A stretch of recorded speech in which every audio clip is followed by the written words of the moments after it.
హైదరాబాద్ నుండి విజయవాడ వరకు ఒకే రోజులో 2 దివ్యక్షేత్రాల సందర్శనం. అందరికీ నమస్కారం అండి. నేను మీ భారతి. VBM ఛానల్కి స్వాగతం. హైదరాబాద్ నుంచి 5 గంటల ప్రయాణం తర్వాత ఉదయాన్నే విజయవాడ చేరుకున్నాం. మా ప్లానింగ్ ప్రకారం అయితే అమ్మవారి గుడి దర్శించుకుని తర్వాత పానకాల స్వామి గుడి, మంగళగిరిలోని పానకాల స్వామి గుడిని కూడా దర్శించుకోవాలని మా ప్లానింగ్ మేము పెట్టుకున్నాము. ఎందుకంటే ఒకే రోజు ప్రోగ్రామ్, ఇది 1 డే ప్రోగ్రామ్. మళ్ళీ ఈవినింగ్కి హైదరాబాద్కి రిటర్న్ అయిపోవాలి. సరే, ఫ్రెష్ అయ్యి అమ్మవారి గుడికి బయలుదేరాము. ఆ రోజు అనుకోకుండా సండే అయింది. ఆషాఢ మాసం కావడం వల్ల మరియు సండే కూడా అవడం వల్ల అమ్మవారి గుడి చాలా రష్గా ఉంది. దారంతా వెహికల్స్ అన్నీ, చాలా ట్రాఫిక్ అంతా జామ్ అయింది. దారిలోనే అర్థమైంది దర్శనం కొంచెం ఏమైనా కష్టం అవుతుందా ఏంటని. తెలిసిన వాళ్ళు ఎవరో ఉన్నారని చెప్పి ట్రై చేద్దాం అనుకున్నాము. ఇలా ప్రకాశం బ్యారేజ్ మీదుగా చూసుకుంటూ భవానీ ఐలాండ్స్ కూడా కనిపిస్తున్నాయి దూరం నుంచి. అలా చూస్తూ కారులో అయితే బయలుదేరాం. కారు ఆగిపోయింది, ముందుకు వెళ్ళట్లేదు, ట్రాఫిక్లో ఉంది, స్లోగా వెళ్తోంది. సరే, ఇలా మెల్లగా చుట్టూ ఉన్న దృశ్యాలు చూస్తూ ముందుకు కదులుతున్నాం. అయితే అక్కడ పోలీసులు, ట్రాఫిక్ వారు ఆపేశారు ట్రాఫిక్ని. మేము అక్కడే ఆ వారధి దగ్గర చుట్టూ 3 times గో రౌండ్ చేసాము, ముందుకు వెళ్ళటానికి లేదని చెప్పి. ఫైనల్గా 3 rounds అయిన తర్వాత పైకి వదిలారు. అమ్మవారి గుడికి అయితే పైకి బయలుదేరాము. సరే, దారంతా చాలా రష్గా ఉండడం వల్ల మేము అమ్మవారి గుడి గురించి, అమ్మవారి గురించి తలుచుకుంటూ లలితా సహస్రం చదువుతూ అలా మెల్లగా బయలుదేరాము. అమ్మవారి గుడి ఏంటి, దాని మహత్యము, దాని విశిష్టత, ఇంద్రకీలాద్రి ఏంటి, కనకదుర్గమ్మ వారికి అసలు కనకదుర్గమ్మ వారు అని పేరు ఎందుకు వచ్చింది, ఇలా వివరాలన్నీ మాట్లాడుకుంటూ బయలుదేరాము. ఇంద్రకీలాద్రి అంటే, ఇంద్రకీలాద్రి అనే పేరు వెనుక ఒక అందమైన పురాణ గాథ అయితే ఉందండి. ఇంద్రకీలుడు అనే యక్షుడు, ఈయన యక్షరాజు అన్నమాట. ఆయన తన తీవ్ర తపస్సుని చేసిన ఫలితంగా అమ్మవారు ప్రసన్నమయ్యారు. ఆయనకి అమ్మవారు ప్రసన్నమయ్యి ఏం కావాలో కోరుకోమని వరాన్ని ప్రసాదించారు. అప్పుడు ఈ ఇంద్రకీలుడు, ప్రకాశం బ్యారేజ్ చూసారా, చాలా బాగుంది. ఇప్పుడు ఈ ఇంద్రకీలుడు చెప్పింది ఏంటంటే, అమ్మ మీరు నా పర్వతం మీదే కొలువై ఉండాలి అని చెప్పని కోరుకున్నాడు. ఆయన ఎంత నిస్వార్థమైన కోరిక కోరుకున్నాడో కదా. ప్రతి పురాణ గాథ వెనుక ఒక సందేశం ఉంటుంది. ఈ సందేశాత్మకమైన పురాణాలు వినడం చాలా అదృష్టంగా భావించాలి. అప్పుడు అమ్మవారు అతని భక్తికి మెచ్చి, చూడండి, తన స్వార్థానికైతే ఏదీ కోరుకోలేదు, భక్తికి మెచ్చి ఆ ఇంద్రకీలాద్రి మీద కొలువై ఉన్నారు. అందుకే దానికి ఇంద్రకీలాద్రి అని పేరు వచ్చింది. ఇదొక స్టోరీ మేము చెప్పుకుంటూ బయలుదేరాము. ఇక్కడ కొంతమంది ఇవి పట్టుకుని అమ్మవారి కోసం, ఆషాఢ మాసం కదా, ఈ బోనాల టైపులో పట్టుకుని బయలుదేరారు. తెలంగాణలో అయితే మనం బోనాలు అంటాము, ఇక్కడ పసుపు కుంకుమ అన్నీ పట్టుకుని బయలుదేరారు.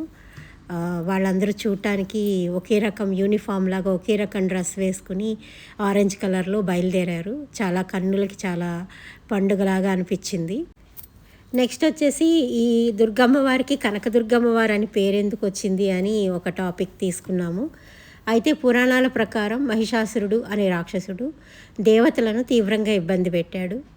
అప్పుడు దేవతల శక్తులన్నీ కలిపి అమ్మవారు మహిషాసుర మర్దనిగా అవతరించి మహిషాసురుణ్ణి సంహరించాని. ఈ విజయాన్ని సాధించిన ప్రదేశం కాబట్టి ఈ విజయవాడకి విజయవాడ అని పేరు వచ్చింది. విజయం పొందిన ప్లేస్ కాబట్టి విజయవాడగా ప్రసిద్ధి చెందింది. ఇది ఒక పురాణ గాథ, పురాణ విశ్వాసం. అయితే కనకదుర్గమ్మ అనే పేరు ఎందుకు వచ్చిందంటే సెల్ఫ్ ఎక్స్ప్లనేటరీ. కనక అంటే బంగారము. పురాణ కథనాల ప్రకారం అమ్మవారి కాంతి బంగారు వర్ణంతో కూడిన ఒక దివ్యమైన కాంతి. అందువల్లే ఈ అమ్మవారికి కనకదుర్గమ్మ వారు అని పేరు వచ్చింది. ఇలా మనం ఉపవాసం ఉండాలి అమ్మవారి దగ్గర. అమ్మవారి దర్శనానికి వెళ్ళినప్పుడు కానీ, లేదా దైవ దర్శనానికి వెళ్ళినప్పుడు మనం ఉపవాసం ఉంటాం. ఉపవాసం అంటే భోజనం చేయకుండా ఉండడం మాత్రమే కాదండి, అమ్మవారికి దగ్గరగా, అంటే అమ్మవారిని స్పృశిస్తూ అమ్మవారికి దగ్గరగా ఉండడం, అంటే అమ్మవారి సన్నిధిలో ఉన్నట్టుగా మన భావన చేసుకోవడమే ఉపవాసం. ఇలా ఉపవాసం చేస్తూ మేము ముందుకి బయలుదేరామండి. అలాగే ఈ గుడిలో శ్రీచక్రం ఉంటుంది. ఒకప్పుడు అమ్మవారు ఉగ్ర రూపంలో ఉన్నారని చెప్తారు. ఆ తర్వాత ఆదిశంకరాచార్యులు శ్రీచక్రాన్ని ప్రతిష్ఠించి అమ్మవారిని శాంత స్వరూపిణిగా ఆరాధించే విధానాన్ని స్థాపించారని ఆలయ సంప్రదాయం మనకు చెప్తుంది. మనం గర్భగుడిలో అమ్మవారిని దర్శనం చేసుకున్నప్పుడు పక్కనే శ్రీచక్రాన్ని కూడా మనం చూసే ప్రయత్నం చేయొచ్చు, కనిపిస్తుంది. అలా మేము చూసే ప్రయత్నం చేశాము, కనిపించింది. చాలా అదృష్టంగా భావించాము. నిజంగా చాలా ఓవర్వెల్మ్ అయిపోయాము. చాలా చాలా సాటిస్ఫైడ్ దర్శనం మాత్రం. అలాగే ఈ ఆలయంలో అమ్మవారు మాత్రమే కాదు, పక్కనే శ్రీ మల్లేశ్వర స్వామివారి కూడా ఉంటారు. ఆయన ఇక్కడ స్వయంభూగా వెలవడం అనేది ప్రత్యేకత. అందుకే దీన్ని దుర్గా మల్లేశ్వర స్వామి ఆలయం అని కూడా అంటాము. ఈ నవరాత్రి సమయంలో ఈ అమ్మవారు ప్రతిరోజు భిన్నమైన అలంకారాలు, అంటే ఒక్కొక్క రోజు ఒక్కొక్క అలంకారం లో దర్శనం ఇవ్వడం, లక్షలాది మంది భక్తులు ఇక్కడికి వచ్చి అమ్మవారిని దర్శించుకోవడం అనేది చాలా పరిపాటి, సర్వసాధారణం ఇక్కడ. ఆ టైంలో ఇక్కడ భవానీ మాల వేసుకున్న భక్తులు, మామూలుగా భవానీ మాల లేకుండా కూడా చాలామంది భక్తులు, వీళ్ళంతా కూడా 9 రోజులు కూడా ఒక్కొక్క అవతారాన్ని ఒక్కొక్క రోజు మిస్ అవ్వకుండా అమ్మవారిని చూస్తారు. లాస్ట్ రోజు మాత్రం లలిత అమ్మవారు చక్కగా చెరుకు గరపుచ్చుకుని ప్రసన్నమైన రూపంలో భక్తులకి దర్శనమిస్తారు. ఇది గుడికి వెళ్ళే రూట్ స్టార్ట్ అయింది. ఘాట్ సెక్షను, కొంచెం ఘాట్ ఉంటుంది కదా, ఆ పైకి వెళ్ళే రూట్ అంతా ఘాట్ సెక్షనేను. మెల్లగా వెళ్తున్నాము. కానీ ట్విస్ట్ ఏంటంటే ఇక్కడ పైకి వెళ్ళాం కానీ చాలా రష్ ఎక్కువగా ఉంది. దర్శనం ఎంతసేపు అవుతుందని తెలియదు. చాలాసేపు వెయిట్ చేసాము. కూర్చుని లలితా సహస్రం అది చదువుకుంటూ కూర్చున్నాము. చాలాసేపు వెయిట్ చూసారా, ఇక్కడ చాలా గ్రిల్స్ కట్టేసి ఉన్నాయి. ఎందుకంటే ఏమన్నా స్లైడింగ్ అయితే మీద పడకుండా జాగ్రత్తలు తీసుకున్నారు. ఎనీ టైం ఏ స్లైడింగ్ అయినా, ల్యాండ్ స్లైడింగ్ కానీ, కొండ చర్యలు విరిగి మీద పడడం కానీ జరిగే అవకాశం లేకపోలేదు. ముఖ్యంగా వర్షాకాలం లేదా పెద్ద పెద్ద గాలి వచ్చినప్పుడు చెట్లు పడడం కానీ ఇలాంటి ప్రమాదాలు జరిగే అవకాశం అయితే లేకపోలేదు. అందుకే గుడి యాజమాన్యం వారు అనుకుంటా ఇలాగ మొత్తం గ్రిల్స్ లాగా కట్టారు. చాలా గ్రిల్స్, ఇంత పెద్ద కొండని గ్రిల్స్ పెట్టి కట్టడం అంటే అది మామూలు విషయం కాదు. కానీ మొత్తానికి జాగ్రత్తలు అయితే తీసుకున్నారు. ఇదిగో చూడండి, ఫుల్ రష్, అసలు ఎక్కడ ఖాళీ లేదు.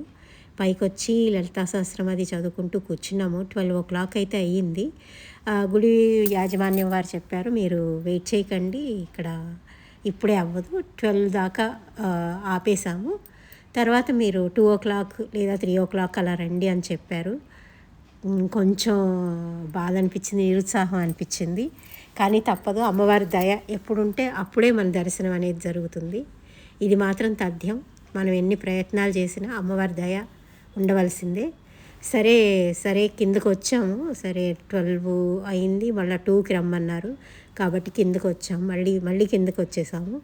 వచ్చి సరే లంచ్ చేసుకుని వెళ్దామని చెప్పి లంచ్ చేసుకున్నాము. ఒక రెస్టారెంట్ దగ్గర ఆగాము. రెస్టారెంట్ యాంబియన్స్ చాలా బాగుందండి. వాళ్ళు పెట్టిన ఫుడ్ కన్నా యాంబియన్స్ అయితే చాలా బాగుంది. సరే ఏదో ఒకటి బేసిక్ మనకు కావాల్సింది కొంచెం లంచ్ చేయడమే కదా. మెల్లగా టైం పాస్ చేస్తూ లంచ్ చేసాము. ఏవో కొద్దిగా వెజ్ ఫుడ్, పప్పు ఇలాంటివన్నీ, సౌత్ ఇండియన్ థాలీ పెట్టారు, తిన్నాం. గులాబ్ జామ్ ఏదో పెట్టారు, 3-4 రకాల కూరలు, ఒక నాన్, ఇవన్నీ పెట్టారు. కానీ తర్వాత మళ్ళీ తెలిసింది ఏంటంటే, వాళ్ళకి తెలిసిన వాళ్ళ ద్వారా ఫోన్ చేయడం వల్ల 4 o'clock వరకు రావద్దని చెప్పారు, 4కి రమ్మని చెప్పారు. సరే 4కి బయలుదేరాలి, మనకి 2-3 hours టైం ఉంది.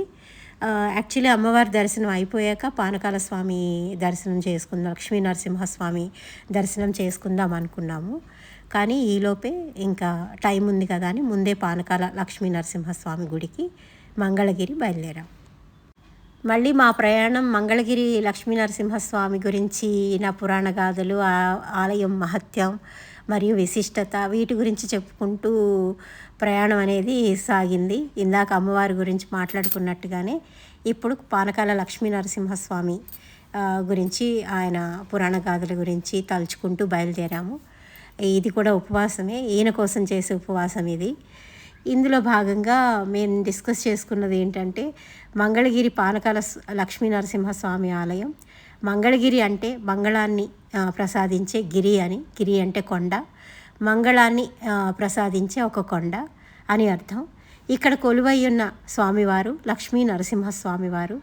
ఈ క్షేత్రంలో భారతదేశంలో అత్యంత విశిష్టమైన నరసింహ క్షేత్రాల్లో ఒకటి. ఇది చాలా ఫేమస్, వరల్డ్ ఫేమస్. దీనికి కారణం ఇక్కడ ఒక స్పెషాలిటీ ఉంది. అది ఏంటంటే, గర్భగుడిలో సంపూర్ణ విగ్రహం అనేది కనిపించదు. కేవలం స్వామివారి నోటి భాగానికే పానకంగా సమర్పిస్తాం. అంటే ఇది పానకాల లక్ష్మీ నరసింహస్వామి కదా. సో హిరణ్యకశిపుడికి సంహరించిన తర్వాత శ్రీ మహావిష్ణువు లక్ష్మీ నరసింహ అవతారంలో అత్యంత ఉగ్ర రూపంలో ఉన్నారు. ఆ సమయంలో ఈ ఉగ్రాన్ని శాంతింపచేయడం కోసం దేవతలు బెల్లంతో తయారు చేసిన పానకం సమర్పించారు.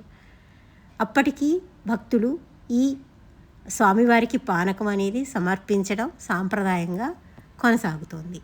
భక్తులు సమర్పించే పానకంలో సగభాగాన్ని స్వామివారు స్వీకరిస్తారని, మిగతా సగభాగము బయటికి వదులుతారని భక్తుల యొక్క విశ్వాసం. ఈ విశిష్ట ఆచారం ఇప్పటికీ కొనసాగుతోంది. ఇదే ఈ ఆలయం యొక్క ప్రత్యేకత.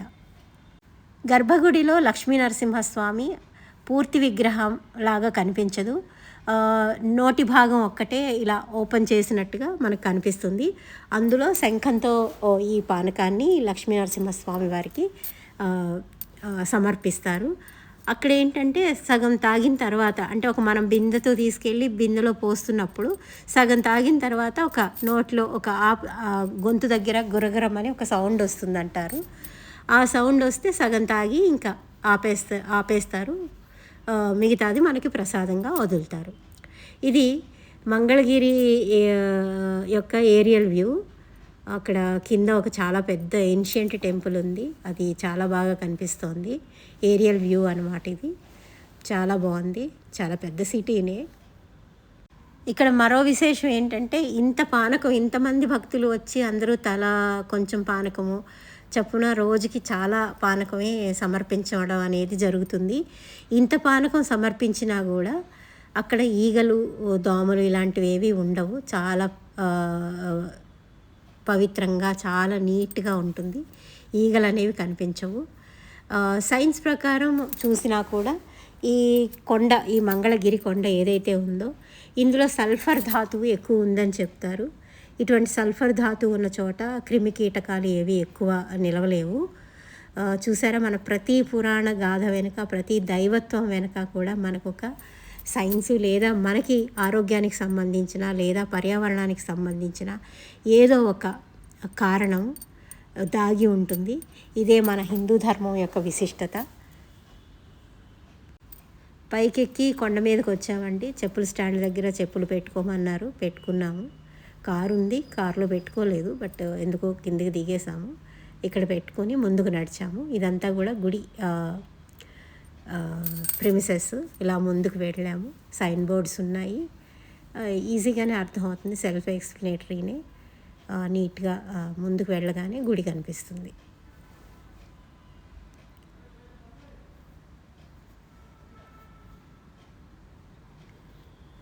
ఆల్రెడీ 3:30 అయిపోయింది. గబగబా గుడి మూసేస్తారు, తొందరగా వెళ్ళండి అంటున్నారు. మేము పరుగున బయలుదేరాము. చూడండి, అందరూ అదే హడావిడిగా వెళ్తున్నారు. కొంచెం ముందుకు వెళ్తే అక్కడ లక్ష్మీ నరసింహస్వామి టెంపుల్, అదే ముఖద్వారం కనిపిస్తుంది. మీరు కూడా ఈ లక్ష్మీ నరసింహస్వామి టెంపుల్, ఈ ప్రెమిసెస్ని ఈ విజువల్స్ ద్వారా చూస్తారని, ఆయన కటాక్షం మీ మీద కూడా ఉండాలని కోరుకుంటున్నాను. ఇది గుడి అయిపోయిన తర్వాత దిగే మార్గం. ఇది గుడి. ఇక్కడ అయిన తర్వాత వెనక నుంచి పైన అమ్మవారు టెంపుల్కి వెళ్తాము. ఇది ఒకే రూట్ లాగా బ్యారికేడ్స్ కట్టేసి ఏర్పాటు చేశారు. ఆ పక్కనే పానకం ప్రసాదం అనేది ఇస్తారు. ఇది గుడి, లోపలికి వెళ్ళకూడదు, కెమెరాస్ అవి ఇంతవరకు అయితే తీసుకొని ఇచ్చారు. అందరూ హడావిడిగా ఉన్నారు గుడి మూసేస్తారని. సో ఇక్కడ గుడిలోకి వెళ్ళి గుడి దర్శనం అయిన తర్వాత ఇదే రూట్లో మళ్ళీ కొంచెం వెనక్కి వచ్చి ఇక్కడ రాజలక్ష్మి అమ్మవారు, ఇక్కడ లక్ష్మీ నరసింహస్వామి అమ్మవారి యొక్క లక్ష్మీ నరసింహస్వామి అయ్యవారి యొక్క ధర్మపత్ని, అదే అమ్మవారుగా రాజలక్ష్మి అమ్మవారు. అది అయిపోయింది. మేము తిరిగి మళ్ళీ ఇంద్రకీలాద్రి వచ్చాము. ఈసారి అమ్మవారి దర్శనం మాకు సంప్రాప్తించింది. తనివి తీరా దర్శనం చేసుకున్నాము. శ్రీచక్రాన్ని చూసాము. అక్కడ అమ్మవారికి కట్టిన చీరలు షాపింగ్ కూడా చేసాము. అమ్మవారికి కట్టిన చీరలు అక్కడ దేవస్థానం వారు ఇస్తారు, తీసుకున్నాము. సర్వే జనా సుఖినో భవంతు. నమస్కారం అండి, ఉంటాను మరి.